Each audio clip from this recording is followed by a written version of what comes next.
ಈಗ ನಿನ್ನೆ ಸಿದ್ದರಾಮಯ್ಯನವರು ಒಂದು ಮಾತನ್ನು ಹೇಳಿದ್ದಾರೆ, ಸಂಸ್ಕೃತಿಯ ಪದದ ಅರ್ಥವೇ ಗೊತ್ತಿಲ್ಲ.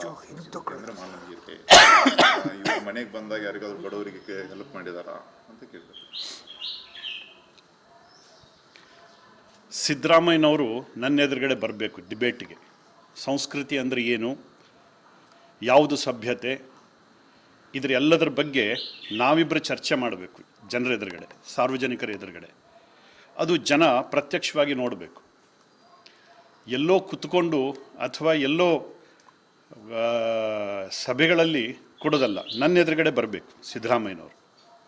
ಸಂಸ್ಕೃತಿ ಬಗ್ಗೆ ಮಾತಾಡ್ತಾರೆ, ಸಭ್ಯತೆ ಬಗ್ಗೆ ಮಾತಾಡ್ತಾರೆ. ನಮ್ಮ ಪ್ರಧಾನಮಂತ್ರಿಗಳ ಬಗ್ಗೆ, ನರೇಂದ್ರ ಮೋದಿಯವ್ರ ಬಗ್ಗೆ, ಅಮಿತ್ ಶಾ ಬಗ್ಗೆ, ಯಡಿಯೂರಪ್ಪನವ್ರ ಬಗ್ಗೆ, ಹಿಂದುತ್ವದ ಬಗ್ಗೆ, ದೇವಸ್ಥಾನಗಳ ಬಗ್ಗೆ ಅಸಭ್ಯವಾಗಿ ನಡ್ಕೊಂಡಿರ್ತಕ್ಕಂಥವ್ರು ಮೊದಲು ಯಾರು? ನಾವೇನು ನಡ್ಕೊಂಡಿದ್ವಾ? ನಮ್ಮ ಬಗ್ಗೆ ಅಷ್ಟೊಂದು ಕೀಳಾಗಿ ಹೇಳ್ತಕ್ಕಂಥ ಅವಶ್ಯಕತೆ ಏನಿತ್ತು? ಕಾಂಗ್ರೆಸ್ ಲೀಡರ್ಗಳು ನಮ್ಮ ಪ್ರಧಾನಮಂತ್ರಿ ಮೋದಿಯವ್ರ ಬಗ್ಗೆ ಏನೆಲ್ಲ ಕೆಟ್ಟದನ್ನು ಮಾತಾಡಿದ್ದಾರೆ? ಬಹುತೇಕ ಯಾವ ಸಂಸ್ಕೃತಿ ಸಭ್ಯತೆಯ ಎಲ್ಲೆಯನ್ನು ಮೀರಿ ಮಾತಾಡಿದ್ದಾರೆ. ಹೇಳಬೇಕಾ ಯಾರು ಅಂತ? ಯಾರ್ಯಾರು ಏನು ಹೇಳಿದ್ದಾರೆ ಅಂತ ಹೇಳಬೇಕಾ? ಅಜಿತ್ ಸಿಂಗ್ ಹೇಳಿದ್ರು, ಪ್ರಧಾನಮಂತ್ರಿ ಅಂದರು ಕುರಿ ಅಂತ ಅಂದರು.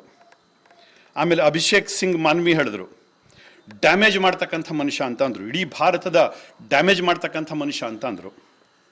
ಆಮೇಲೆ ಸಮಾಜವಾದಿ ಪಾರ್ಟಿ ಲೀಡರ್ ಹೇಳಿದ್ರು, ಅಜಮ್ ಖಾನ್ ಹೇಳಿದ್ರು, ಅವ ಒಂದು ಪಪ್ಪಿ ಅಂತ ಅಂದರು, ಅತ್ಯಂತ ಜಾತೀಯವಾದಿ ಅಂತ ಕರೆದ್ರು. ಆಮೇಲೆ ಬೇನಿ ಪ್ರಸಾದ್ ವರ್ಮಾ ಅಂತ ಕರೆದ್ರು, ಪ್ರಧಾನಮಂತ್ರಿಗಳನ್ನ ಕೊಲೆಗಡುಕ ಅಂತ ಕರೆದ್ರು. ಆಮೇಲೆ ಸಲ್ಮಾನ್ ಖುರ್ಷಿದ್ ಅವ್ರನ್ನ ಕಪ್ಪೆ ಅಂತ ಕರೆದ್ರು, ಮಂಗ ಅಂತ ಕರೆದ್ರು, ನಪುಂಸಕ ಅಂತ ಕರೆದ್ರು. ಪಿ ಚಿದಂಬರಂ ಹೇಳಿದ್ರು, ಅತ್ಯಂತ ದೊಡ್ಡ ಸುಳ್ಳುಗಾರ ಅಂತ ಪಿ ಚಿದಂಬರಂ ಕರೆದ್ರು. ಆಮೇಲೆ ಶರದ್ ಪವಾರ್ ಹೇಳಿದ್ರು, ಇವ್ರನ್ನ ಹಿಟ್ಲರ್ ಅಂತ ಕರೆದ್ರು. ಕಾಂಗ್ರೆಸ್ ಲೀಡರ್ಗಳು ಬಹುತೇಕ ಎಲ್ಲರೂ ಕೂಡ ಮೋದಿಯವರನ್ನ ಹಿಟ್ಲರ್ ಅಂತ ಕರೆದ್ರು. ಇದೆಲ್ಲದಕ್ಕೂ ದಾಖಲೆಗಳಿದೆ, ಎಲ್ಲದಕ್ಕೂ ದಾಖಲೆಗಳಿದೆ, ಮೀಡಿಯಾದ್ದೇ ದಾಖಲೆಗಳಿದೆ ಇದರಲ್ಲಿ.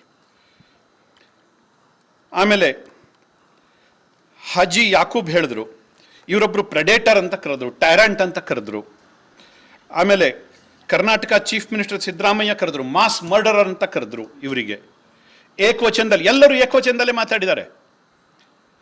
ಸಿದ್ದರಾಮಯ್ಯನವರಿಗೆ ಮತ್ತು ಕಾಂಗ್ರೆಸ್ ಲೀಡರ್ಸ್ಗಳಿಗೆ ಇಲ್ಲದೇ ಇರತಕ್ಕಂಥ ಸಭ್ಯತೆಯ ಪಾಠ ಇವತ್ತು ಬಿಜೆಪಿಗೆ ಯಾಕೆ? ಯಾರು ನನ್ನ ಮಾತನ್ನು ಒಪ್ಕೊಂತಾರೋ ಬಿಡ್ತಾರೋ ಪ್ರಶ್ನೆ ಇಲ್ಲ, ಆದರೆ ನನ್ನ ಪ್ರಧಾನಮಂತ್ರಿ, ನನ್ನ ಧರ್ಮ, ನನ್ನ ದೇಶ, ನನ್ನ ನಿಲುವು ಇದು. ಇದರಲ್ಲಿ ಯಾವುದೇ ಹಿಂಜರಿಕೆಯ ಅವಶ್ಯಕತೆಯೇ ಇಲ್ಲ. ಅಷ್ಟಕ್ಕೆ ಮುಗಿದಿಲ್ಲ. ಜಯರಾಮ್ ರಮೇಶ್ ಹೇಳಿದ್ರು, ಪ್ರಧಾನಮಂತ್ರಿಗಳನ್ನ ಭಸ್ಮಾಸುರ ಅಂತ ಕರೆದ್ರು. ದಿಗ್ವಿಜಯ ಸಿಂಗ್ ಹೇಳಿದ್ರು, ಇವ್ರನ್ನ ರಾವಣ ಅಂತ ಕರೆದ್ರು. ಆಮೇಲೆ ಕಾಂಗ್ರೆಸ್ ಲೀಡರ್ ಮಣಿಶಂಕರ್ ಅಯ್ಯರ್ ಅವರನ್ನ ಹಾವು ಅಂತ, ವಿಷಸರ್ಪ ಅಂತ ಕರೆದ್ರು. ಅವರನ್ನ ಅತ್ಯಂತ ಕೆಟ್ಟ ಮುದಿ ಮನುಷ್ಯ ಅಂತ ಕರೆದ್ರು. ಇನ್ನೇನ್ರಿ ಹೇಳಿಸ್ಕೋಬೇಕು ನಾವು? ಇದು ಸಭ್ಯತೆನ?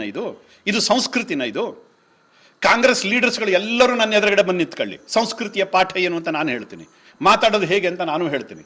ನನಗೂ ಸಭ್ಯತೆ ಗೊತ್ತಿದೆ, ಸಂಸ್ಕೃತಿ ಗೊತ್ತಿದೆ. ಯಾರಿಗೆ ಯಾವ ಭಾಷೆಯಲ್ಲಿ ಮಾತಾಡಬೇಕೋ ಅದೇ ಭಾಷೆಯಲ್ಲಿ ಮಾತಾಡಬೇಕು. ಮೊದಲು ಸಿದ್ದರಾಮಯ್ಯನವರೇ ಸಭ್ಯತೆ ಏನು ಅಂತ ನೀವು ಕಲ್ತ್ಕೊಳ್ಳಿ.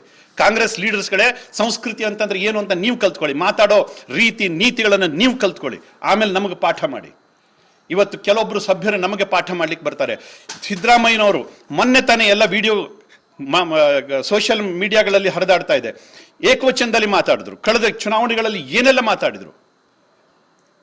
ಅವರಿಗೊಂದು ಕಾನೂನು, ನಮಗೊಂದು ಕಾನೂನು, ಅವರಿಗೊಂದು ನ್ಯಾಯ, ನಮಗೊಂದು ನ್ಯಾಯ. ಇದು ಯಾವ ಸೀಮೆ ನ್ಯಾಯ ರೀ? ನಮಗದೆಲ್ಲ ಗೊತ್ತಿಲ್ಲ. ನಾವು ನಮ್ಮ ನಾಯಕತ್ವವನ್ನು ಪ್ರೀತಿ ಮಾಡ್ತಕ್ಕಂಥ ಜನ, ಅದಕ್ಕಿಂತ ಹೆಚ್ಚು ನಮ್ಮ ಧರ್ಮವನ್ನು ಪ್ರೀತಿ ಮಾಡ್ತಕ್ಕಂಥ ಜನ. ಇವತ್ತು ಅಯೋಧ್ಯೆ ರಾಮ ಮಂದಿರದ ಬಗ್ಗೆ ಏನೆಲ್ಲ ಅವಹೇಳನಕಾರಿ ಮಾತುಗಳನ್ನು ಹೇಳಿದ್ರು, ಎಷ್ಟು ಕೀಳಾಗಿ ಹಿಂದೂ ಸಮಾಜವನ್ನು ಕಂಡ್ರು. ಅಂದ್ರೆ ಹಿಂದೂ ಸಮಾಜ ಅಂತಂದ್ರೆ ಇದೊಂದು ಬೇವರ್ಸಿ ಸಮಾಜನ ಇದು? ಇವ್ರ ಸಮಾಜದ ಜನಗಳಿಗೆ ಓಟೇ ಇಲ್ವಾ? ಅಲ್ಲಿರ್ತಕ್ಕಂಥ 15%, 20% ಜನರು ಓಟಿಗೋಸ್ಕರ ಇಷ್ಟೆಲ್ಲ ಜೊಲು ಸುರಿಸ್ತಾರೆ. ಹಾಗಿದ್ರೆ 80%, 85% ಇರತಕ್ಕಂಥ ನಮ್ಮ ಜನರಿಗೆ ಏನಿದೆ ಗೌರವ? ಹಾಗಿದ್ರೆ ಮೊದಲು ಗೌರವ ಕೊಟ್ಟು ಮಾತಾಡೋದನ್ನು ಕಲೀರಿ. ನಮ್ಮ ಸಮಾಜಕ್ಕೆ ಮೊದಲು, ನಮ್ಮ ಧರ್ಮಕ್ಕೆ ಗೌರವ ಕೊಟ್ಟು ಮಾತಾಡೋದನ್ನು ಕಲೀರಿ. ಜಾತ್ಯತೀತತೆ ನಮಗೂ ನಂಬಿಕೆ ಇದೆ, ಆದರೆ ಆ ಧ್ವನಿ ನಿಮ್ಮ ಧ್ವನಿಯಲ್ಲಿರಲಿ, ನಿಮ್ಮ ಭಾಷೆಯಲ್ಲಿರಲಿ. ಹಿಂದೂಗಳಿಗೆ ಒಂದು ರೀತಿ ಪದ್ಧತಿ, ಮುಸಲ್ಮಾನರಿಗೆ ಒಂದು ರೀತಿ ಪದ್ಧತಿ. ಇದು ಯಾವ ಸೀಮೆ ನ್ಯಾಯ ರೀ? ದಯವಿಟ್ಟು ಸಭ್ಯತೆಯನ್ನು ನೀವು ಕಲೀರಿ, ಸಂಸ್ಕೃತಿಯನ್ನು ನೀವು ಕಲೀರಿ, ಆಮೇಲೆ ನಮಗೆ ಪಾಠ ಮಾಡ್ಲಿಕ್ಕೆ ಬನ್ನಿ. ನಮ್ಮ ಧ್ವನಿ ಇದೇನೆ. ನೀವು ಹೇಳಿದ್ದು ಏಕವಚನದಲ್ಲಿ ಮಾತಾಡಿಸಿದ್ದು ಸರಿ ಅಂತಾದರೆ ನಾನು ಮಾತಾಡಿದ್ದು ಸರಿ. ಯಾರು ನನ್ನನ್ನು ಒಪ್ಕೊಂತಾರೋ ಬಿಡ್ತಾರೋ ಗೊತ್ತಿಲ್ಲ, ದೇವರು ಒಪ್ತಾನೆ. ಈಗ ಹಿಂದೂ ಸಮಾಜದ ಸಭ್ಯ ಜನ ಇದನ್ನು ಒಪ್ಕೊಂತಾರೆ. ಸೋಷಿಯಲ್ ಮೀಡಿಯಾದಲ್ಲಿ ನೋಡಲಿ, ಇವತ್ತು ಚರ್ಚೆ ಮಾಡಲಿ, ಯಾರು ಏನೇನು ಹೇಳ್ತಾ ಇದ್ದಾರೆ ಅನ್ನುವಂಥದ್ದನ್ನು ಕೇಳಲಿ. ಸಿದ್ದರಾಮಯ್ಯನವರೇ, ಖಂಡಿತವಾಗಿ ಹೇಳ್ತೀನಿ, ಸಂಸ್ಕೃತಿ ಸಭ್ಯತೆ ಬಗ್ಗೆ ಮಾತಾಡೋದಾದ್ರೆ ನನ್ನ ಎದುರುಗಡೆ ಬರ್ರಿ. ಇಡೀ ಕರ್ನಾಟಕದ ಜನ ನೋಡಲಿ, ಲೈವ್ ಆಗಲಿ, ಬನ್ನಿ ನಮ್ಮ ಎದುರುಗಡೆ. ಅದಿಲ್ಲ ಅಂತಂದ್ರೆ ಸಂಸ್ಕೃತಿ ಸಭ್ಯತೆ ಬಗ್ಗೆ ಮಾತಾಡೋದನ್ನು ಬಿಡಿ. ಯಾಕೆಂದ್ರೆ ಅದರ ಅರ್ಥನೇ ಗೊತ್ತಿಲ್ಲದೆ ಇರತಕ್ಕಂಥ ಜನ ನೀವು ಸಿದ್ದರಾಮಯ್ಯನವರೇ. ಕಾಂಗ್ರೆಸ್ ಬಗ್ಗೆ ನಾನು ಹೇಳೋದಿಲ್ಲ, ಅನೇಕ ರಾಮ ಭಕ್ತರು ಅಲ್ಲೂ ಇದ್ದಾರೆ, ತುಂಬಾ ಜನ ಪ್ರಾಮಾಣಿಕವಾಗಿ ಇವತ್ತು ಕೂಡ ಸೇವೆ ಸಲ್ಲಿಸ್ತಾ ಇದ್ದಾರೆ. ಆದರೆ ಸಿದ್ದರಾಮಯ್ಯನಂತಹ ಧರ್ಮಲಂಡರ್ ಬಗ್ಗೆ ನಾನು ಹೇಳ್ತಾ ಇದ್ದೀನಿ, ಧರ್ಮಲಂಡರ್ ಬಗ್ಗೆ ನಾನು ಹೇಳ್ತಾ ಇದ್ದೀನಿ. ಧನ್ಯವಾದಗಳು.